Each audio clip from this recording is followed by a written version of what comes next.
Have you ever wondered that whenever you have a lot of excess balance in your account and you don't have the energy to invest it, this is the solution for that. On top of Bank of Anthos for the GKE 10 Hackathon, we've added an Agentic portfolio management microservice architecture. For each portfolio, for each user, the portfolio will be broken into tier 1, tier 2, tier 3. And how does this work? So from the front end, we have connected the investment manager SVC. The investment manager SVC will initially read the portfolio from the portfolio reader SVC, which will read it from the tables, user portfolio table and the portfolio transaction table. To invest or to withdraw your amount, this microservice will be invest SVC and withdraw SVC.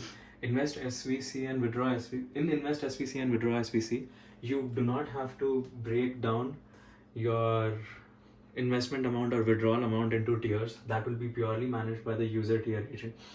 The beauty of the user tier agent is that it allocates your investments and withdrawals into tiers based on your transaction history and based on your purchasing patterns and how the amount is deposited into your account to ensure that in this account you have optimal liquidity as well as optimal returns from the assets. So once the user tier agent once the user tier agents create the tier 1, tier 2, tier 3 for investing and withdrawing, it goes into the user request queue. Once it goes into the user request queue, it writes it into the QDB and it consolidates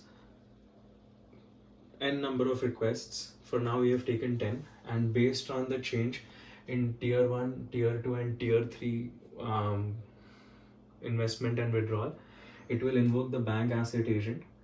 The bank asset agent will perform either selling or buying of assets based on the current asset database, the market reader and the execute order. So it will read the market and it will either buy or sell using the execute order. And once this is done, it will update the QDB to ensure that all the databases are consistent. There is a consistency manager, which job is to ensure that as soon as the transaction is completed in the QDB, it reflects in the portfolio transaction and the user portfolio tables.